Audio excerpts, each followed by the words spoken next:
Good morning, Uncle and Auntie. How are you? Here are the notes from my meeting with Karim in full. Spoke with them on Saturday. Trust everything is well with you guys, and just want to express my gratitude over video as well for all of the opportunities that you've helped to create for us out here. And one of those is working with Karim. It's been very helpful to my health and well-being and to that of Lorna. So first of all, thank you, and second of all, let me review the notes that I got from him. Firstly, he contacted you, Auntie, in England, and what he would like to do is to meet with you this afternoon, as probably you're already aware, and I don't know how established or set in stone that is. He's thinking to buy and use this facility not just for himself, but to rent out some of the space to other holistic practitioners, and also perhaps to people restorative therapy such as yoga and Pilates. He is also considering bringing in a colleague who does IV therapies. It is the idea would be to make it a one-stop shop of holistically oriented medical doctors, MDs. It was a skin care clinic, especially skin cancer, and he has relationship with the University of Queensland. That's a big authority on skin cancer, as skin cancer is something that is, I guess you could say, treated more actively in Australia, and they are experts in early identification of melanomas, which my dad dealt with a mid-range identification of a melanoma, which was required quite a bit of invasive surgery, and other types of skin cancer. And there's also an oncologist just to the north. The property is located on the east side of Indian Rocks Road, just just north of the hospital, and then the oncologist is just north of that property. He's also would like to make it the headquarters for Chantilly Health, and funding is available. The seller of the property is willing to do owner financing. In fact, it's listed on a big sign, which makes it easy to identify when you're driving by that owner financing is available.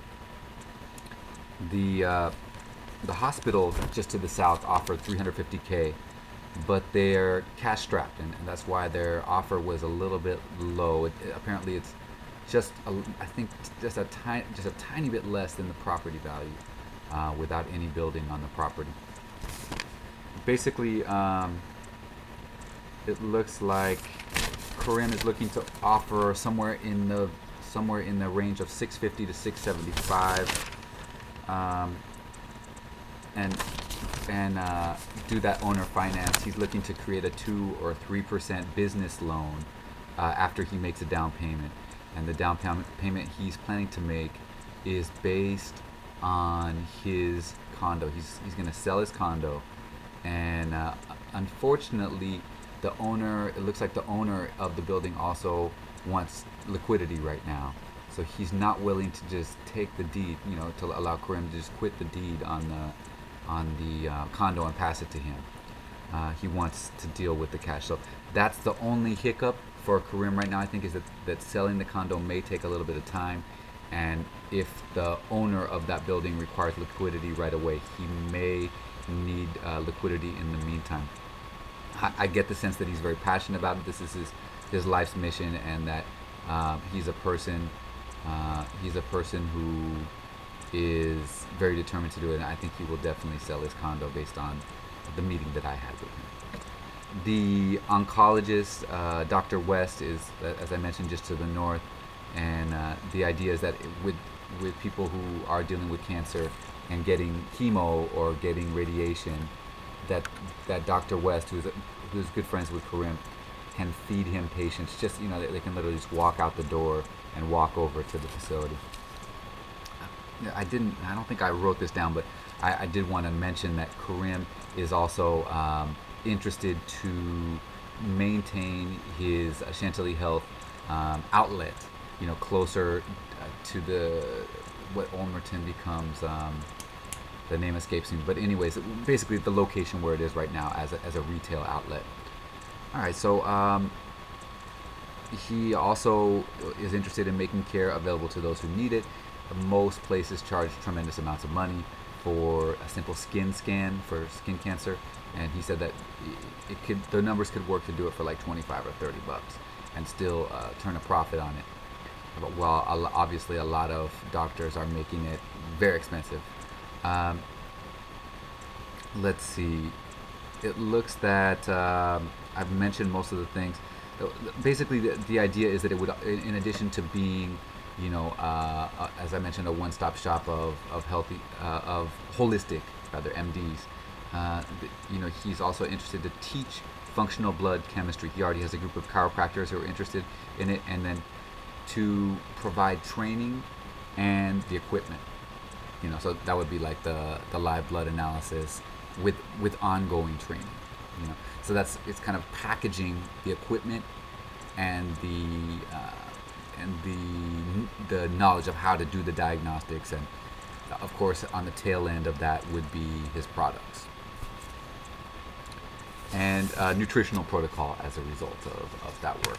What he said is that the challenge with him marketing on the internet is that he needs to see the blood to be able to give clients or patients the product that they need.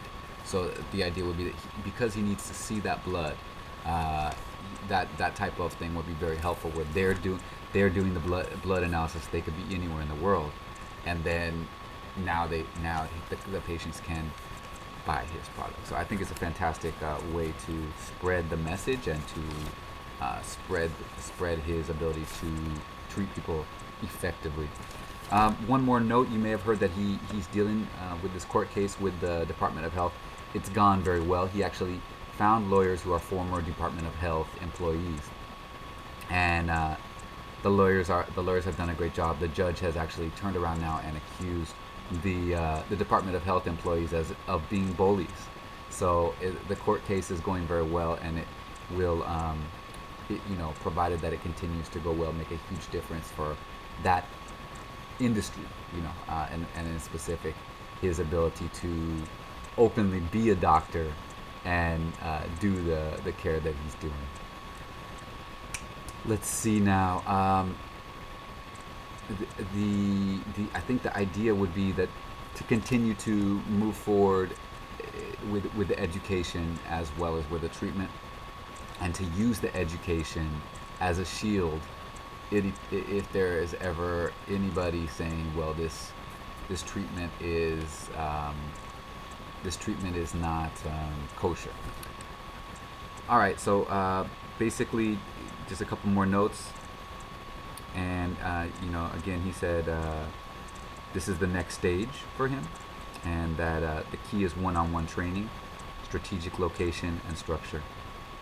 And again, he said if the seller can't wait for the conduit to sell, he may need temporary funding, but what he's really looking for more than anything is moral support.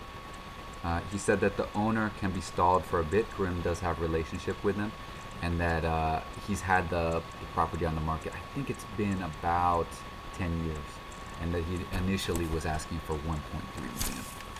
All right, I believe, let me just look over. Oh, there is a team of doctors who are looking to buy the property and would be open to perhaps renting to Karim, but it obviously wouldn't be able to have the same impact. And he said more than anything, he wants to be able to maintain his autonomy in this situation rather than having somebody else kind of box him in and tell him what can and can't be done. Especially if he's working for something. He really wants to be able to maintain his ability to work for himself. Okay, and I one more note on University of Queensland, the skincare people, they come every 3 months to do trainings, and they would be happy to do the trainings at the building. And I think that's about it for now. So thanks again for taking the time to check out this video, you guys. Love you. Talk with you soon. Bye.